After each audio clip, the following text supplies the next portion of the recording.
Hello दोस्तों। आज मैं इस वीडियो में जो आपके लिए टॉपिक लेके आया हूँ उसका नाम है सेट रिलेशन एंड फंक्शन। तो हम जितना भी हायर मैथमेटिक्स पढ़ते हैं उसमें हमारा सेट्स का और फंक्शन का बहुत ही इम्पोर्टेंट रोल होता है।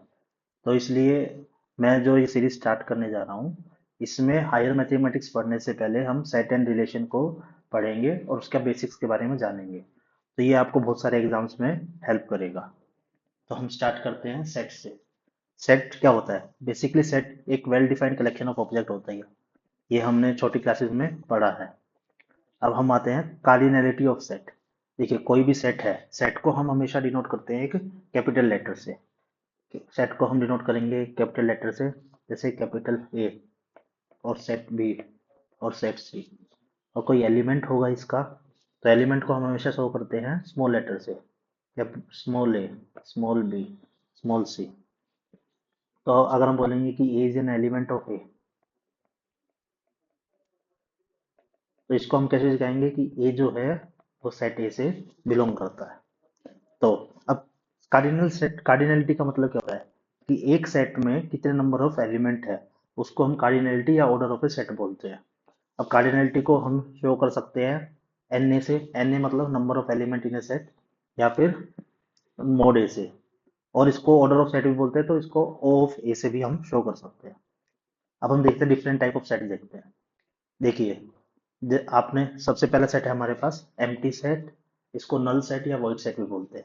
एक ऐसा सेट जिसमें कोई भी एलिमेंट नहीं हो, set which has no element, उसको हम एम्प्टी सेट बोलते हैं। और इसे हम फाई से या फिर कर्ली ब्रैकेट हो, खाली ब्रैकेट, उससे हम डिनोट करते हैं। अब एक बात हमेशा याद रखिएगा, एम्प्टी सेट हर किसी सेट का एक सबसेट होता है। तो हम कोई भी सेट लेंगे, उसका एक सेट एम्प्टी सेट हमेशा ही हमें मिलेगा। Now next is singleton set. Singleton set, नाम से ही पता लग रहा है, सिंगलटन सेट एक ऐसा सेट जिसमें सिर्फ एक ही एलिमेंट हो, a set which has only one element, उसको हम सिंगलटन सेट बोलते हैं। अब आपने सुना होगा ओपन सेट, क्लोज सेट। तो सिंगलटन सेट जो है हमेशा एक क्लोज सेट होता है। इवन कोई भी फाइनाइट सेट है, फाइनाइट सेट हमेशा एक क्लोज सेट होता है। तो next our definition is finite set. एक ऐसा सेट जिसमें फाइनाइट नंबर ऑफ एलिमेंट्स हो, तो उसे हम फाइनाइट सेट बोलते हैं। तो मैंने जैसे आपको पहले भी बताया था, हमेशा एक फाइनाइट सेट एक क्लोज सेट होता है। तो finite set is a close set. अब इनफाइनाइट सेट। अब फाइनाइट सेट का हम क्या बोलते हैं? एक ऐसा सेट जिसमें नंबर ऑफ एलिमेंट्स फाइनाइट हो, तो फाइनाइट। तो एक ऐसा सेट जिसमें फाइनाइट नंबर ऑफ एलिमेंट्स नहीं हो, मतलब इनफाइनाइट नंबर ऑफ एलिमेंट हो, या फिर कोई भी सेट जो फाइनाइट सेट नहीं हो, उसे हम क्या बोल सकते हैं? Infinite set. Next our is countable set. Next हमारा है काउंटेबल सेट। अब देखिए, दो वर्ड होते हैं, आपने पढ़ा होगा, एक होता है फाइनाइट और एक होता है काउंटेबल। काउंटेबल, काउंटेबल का मतलब होता है ऐसी चीज जिसे हम काउंट कर सकते हैं। जैसे हमारा नेचुरल नंबर्स हो गया। नेचुरल नंबर का सेट एक काउंटेबल सेट है, लेकिन इसे हम काउंटेबली इनफाइनाइट बोलते हैं, क्योंकि नेचुरल नंबर हमारे पास इनफाइनाइट है, हम उसे फाइनाइट नहीं बोल सकते हैं। देन इंटीजर्स, या फिर मैं आपको बोलूं रैशनल नंबर्स। तो ये सारे हमारे कैसे सेट हैं? ये काउंटेबल सेट है। तो काउंटेबल सेट का मतलब क्या होता है? एक ऐसा सेट जिसमें काउंटेबल नंबर ऑफ एलिमेंट्स हो। अब हमारे पास क्या होता है, कोई भी सेट है, नेचुरल नंबर का सेट है, उसकी कार्डिनलिटी को हम बोलते हैं, होती है अलिफ नोट। ठीक है। तो अब काउंटेबल सेट दो तरह के हो सकते हैं, एक होता है काउंटेबली फाइनाइट और एक होता है काउंटेबली इनफाइनाइट। अब ऐसे सेट जिसकी कार्डिनलिटी अलिफ नोट के इक्वल हो, मतलब कि जो सेट नेचुरल नंबर के सेट के इक्विवेलेंट हो जाए, उसको हम बोलेंगे काउंटेबली इनफाइनाइट सेट। और बाकी सेट जिसकी कार्डिनलिटी एलिफ नोट से कम हो, उन सभी को हम बोलेंगे काउंटेबली फाइनाइट सेट या फिर सिंपली फाइनाइट सेट। तो देख लेते हैं आप, नेचुरल नंबर की काउंटेबिलिटी जो होती है, कार्डिनलिटी होती है, वो होती है एलिफ नोट। तो ये कैसा सेट हुआ? एक काउंटेबल सेट हुआ। इंटीजर्स की count cardinality aleph naught, rational number की एलिफ नोट। तो ये तीनों सेट क्या होंगे? इक्विवेलेंट होंगे। Now set of real numbers. Set of real numbers की काउंटेबिलिटी होती है aleph one. Aleph one 2 raise to power aleph naught, इसको हम बोलते हैं एलिफ वन, या फिर इसे हम कंटिन्यूम भी बोलते हैं। तो रियल नंबर की काउंटेबिलिटी होती है एलिफ वन। तो ये कैसे सेट हुआ है, ये अनकाउंटेबल सेट। इरेशनल नंबर का सेट जो होता है, सिमिलरली इरेशनल नंबर का सेट जो होता है वो भी हमारा एक अनकाउंटेबल सेट होता है। तो उसकी भी कार्डिनलिटी कितनी होगी, एलिफ वन।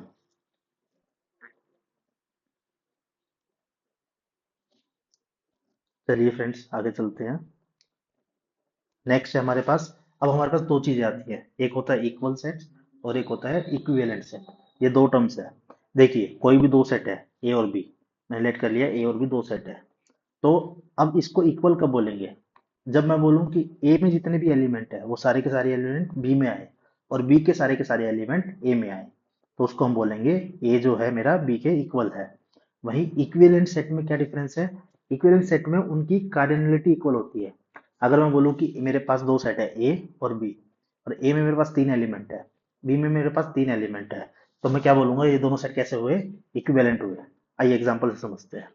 मैंने मान लिया एक सेट ए है, ए है, ए बी और सी। एक मेरे पास बी है, बी में मैंने मान लिया ए बी और डी। अभी देखिए अगर मैं इन दो सेट को कंपेयर करूं, तो इसमें ए में एक एलिमेंट है सी जो बी में बिलोंग नहीं करता, और बी में एक एलिमेंट है डी जो ए में बिलोंग नहीं करता। लेकिन अगर हम कार्डिनलिटी ऑफ ए निकाले, वो कार्डिनलिटी ऑफ बी के इक्वल है। तो ए और बी हमारे पास यहाँ पे कैसे होंगे, इक्विवेलेंट सेट। वहीं पे अगर मैं दूसरा एग्जांपल लूं, सेट ए है 1 2 3, और सेट बी में कौन क्या एलिमेंट है, 1 2 3। तो अब यहाँ पे देखिए cardinality of A cardinality of B के इक्वल है, तो इसका मतलब ए और बी इक्विवेलेंट है। एंड जितने भी एलिमेंट ए में है 1 2 एंड 3, वो बी में भी है 1 2 एंड 3। तो यहाँ से मेरे को क्या पता लगा, जो भी इक्वल सेट होते हैं वो हमेशा एक इक्विवेलेंट होते हैं, लेकिन इक्विवेलेंट सेट जरूरी नहीं है कि इक्वल सेट भी हो। मुझे लगता है आपको इक्वल सेट और इक्विवेलेंट सेट में डिफरेंस पता लग गया होगा। अब इक्विवेलेंट सेट को हम एक दूसरी डेफिनेशन से भी बोल सकते हैं। देखिए मैं बोल रहा हूँ कि इक्विवेलेंट सेट कब होंगे, जब उन दोनों के नंबर ऑफ एलिमेंट सेम होंगे। तो इसको मैं बोल सकता हूँ किसी सेट ए और बी को हम इक्विवेलेंट कब बोलेंगे, जब उन दोनों के बीच में एक 1 1 ऑन 2 मैपिंग एग्जिस्ट कर जाए, तो उसको हम इक्विवेलेंट सेट बोलेंगे। Now our next definition is subset. मैं मान लेता हूँ दो सेट है मेरे पास ए और बी। अब मैं बोलूंगा बी को ए का सबसेट कब बोलूंगा, जब बी के सारे एलिमेंट ए में हो, जब बी के सारे एलिमेंट ए में हो, every element of B is in A, B के सारे एलिमेंट हमारे ए में हो जाएंगे, तो मैं बी को ए का सबसेट बोलूंगा। अब सबसेट में दो चीजें हो सकती है, हो सकता है बी जो है, बी के सभी एलिमेंट्स ए में है और बी ए के इक्वल है, या फिर हो सकता है बी में कम एलिमेंट है और ए में एटलीस्ट एक एलिमेंट ऐसा है जो बी में नहीं है। तो इसी बेस पे हम लेके आते हैं proper subset and improper subset. Proper subset, अब प्रॉपर सबसेट किसे बोलेंगे, बी को ए का प्रॉपर सबसेट हम बोलेंगे जब ए में एक ऐसा एलिमेंट हो, कम से कम एक ऐसा एलिमेंट हो जो बी में नहीं हो, मतलब कि बी जो है वो एक छोटा सेट होगा ए से। अब इम्प्रॉपर सेट, देखिए कोई भी सेट है ए, तो ए खुद का एक इम्प्रॉपर सेट होता है। तो किसी भी सेट का सिर्फ वन इम्प्रॉपर सेट होता है, वो होता है खुद वो सेट। अगर आपसे पूछा जाए number of subset, total number of subset कितने होते हैं किसी एलिमेंट के जिसकी कार्डिनलिटी n हो, तो होती है 2 रेज टू पावर n। अब इम्प्रॉपर सबसेट मैंने आपको बताया, इम्प्रॉपर सबसेट कितने होते हैं, ओनली 1। तो नंबर ऑफ प्रॉपर सबसेट निकालने हैं, तो 2 raise to power n - 1। Now total number of non empty proper subset, total number of non empty proper subset की बात करें, देखिए मैंने आपको अभी बताया total number of proper subset कितने होते हैं, 2 रेज टू पावर n - 1, और इसमें से एक एम्प्टी सबसेट भी होगा। तो अगर नॉन एम्प्टी सबसेट पूछा है तो उसमें से एक और माइनस कर देंगे, तो कितना हो जाएगा, 2 raise to power n - 2। Power set, देखिए अभी हमने सबसेट पढ़ा है, तो अब मेरे पास ए कोई सेट है, मैंने मान लिया ए कोई सबसेट है। अब ए के जितने भी सबसेट बनेंगे उसका अगर मैं एक सेट बना दूं, उसकी एक कलेक्शन बना दूं, तो उस सेट को मैं बोलता हूँ power set. The set of all subset of a set is called a power set. तो किसी भी सेट है उसके नंबर ऑफ सबसेट कितने होते हैं, 2 रेज टू पावर n। तो पावर सेट की कार्डिनलिटी क्या हो जाएगी, 2 रेज टू पावर n।